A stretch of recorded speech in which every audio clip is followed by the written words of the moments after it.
Good afternoon. Thank you very much, Patrick. I appreciate the kind introduction, and thanks again for having me as part of this important program today. I'm sorry I can't be with everyone. I'm actually in Watauga County this afternoon, but again, I appreciate you all fitting me in for a few minutes of remarks from our perspective at the Economic Development Partnership of North Carolina. I'm really here today for just a couple of reasons. Of course, I serve as the Chief Executive Officer of the Economic Development Partnership of North Carolina. And our role on the behalf of the state of North Carolina is to focus on 5 key areas of economic development activity that really benefit all of North Carolina's counties. We're probably best known for our work around recruiting new companies in from outside the state, but we also do a lot of work supporting the growth needs of existing companies, helping small business entrepreneurs get their start when they form new businesses in our state. We help a lot of manufacturers to export their products and reach new customers and markets around the world. And of course, we're at the tip of the spear promoting North Carolina for tourism and all that tourism brings to our state in terms of economic development. I want to spend a few minutes today just talking about the work that we do and how it dovetails really well with all the different priorities that the Rural Center is focused on. The Rural Center has been a great partner organization to us at the EDPNC, and the important work they're doing across the state helps us be that much more successful in the mission that we conduct on behalf of North Carolina. A lot of our work gets the most attention when it comes to business recruitment.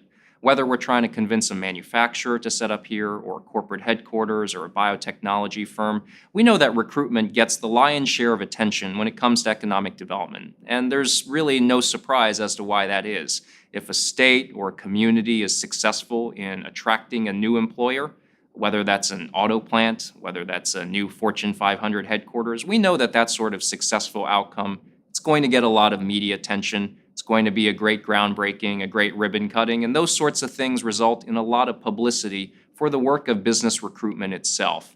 And as a result, what I've seen in my 20 years in economic development, and I think what most economic developers see, is that business recruitment tends to get a lot of attention and a lot of resources when it comes to how communities are approaching economic development.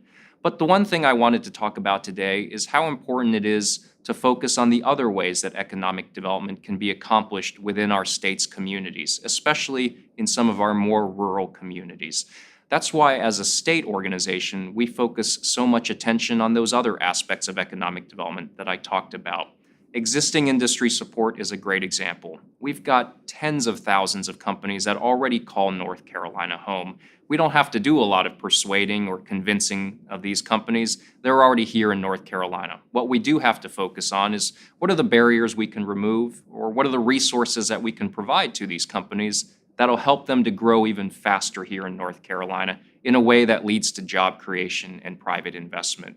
We do a lot of work, as I said, helping individuals who have the idea to start a business in North Carolina, getting them connected with the assistance and the services that can help them successfully launch those small businesses and take those to a successful enterprise that's employing a couple people, a couple dozen people, maybe even a couple hundred people years from now. That's an important part of our work as well. And as I said, tourism is big business for North Carolina. It results in $24 billion of economic impact every year and puts more than 200,000 people to work all across our state supporting the tourism and hospitality industry. All of these tools, tourism, small business startup assistance, existing industry support, those are all great ways for communities to approach economic development and frankly can sometimes be a little bit more successful than business recruitment. Business recruitment, by definition, it's very competitive. It's a very uphill battle to try to win that company to get it to come to a particular community. In any given year, there might be several hundred opportunities that states are competing with each other over to land in their respective communities. As a state, 1 out of every 50, those odds, while not great, they're not terrible. But there's 3,300 counties, and so 3,300 counties doing battle over several hundred opportunities in a given year, well, the odds just got that much harder. And if you're a town or a municipality, there's 19,000 of you in this great country of ours, and the odds just got even harder to land one of those business recruitment projects. And so while we recognize why communities want to focus some of their efforts on recruiting and attracting new employers in from the outside, what we always want to remind our local partners of is that there are a lot of other economic development avenues available to them. Things like supporting the companies already in your community, things like helping individuals to successfully launch their new businesses in your community. And of course, for those communities that have great tourism assets, we're really blessed as a state to have wonderful natural amenities that draw to us visitors from all over the country and all over the world. And if you're one of those communities that's got something to offer, and we think most communities here in North Carolina do, tourism can be yet another powerful way for you to bring in new economic development and new economic activity. That's why we're really excited to continue partnering with the North Carolina Rural Center. They've been a fantastic partner to us in a lot of the work that we're doing, but we especially applaud the focus that they have this year and at this year's Rural Day. Issues like infrastructure and more specifically broadband access, those are absolutely critical for the success that we're trying to achieve on behalf of North Carolina. We hear broadband issues come up not just with the companies we're trying to recruit here or even the existing companies that we're trying to help grow in North Carolina. We increasingly hear about the need for broadband connectivity from those individuals and entrepreneurs that are looking to start their new businesses here in North Carolina. And many of these individuals, when they're looking to start a new business in a more rural part of our state, that access to the outside world, around the world, through broadband infrastructure is absolutely critical. And so we want to do everything we can to partner with and support the Rural Center's efforts on these issues.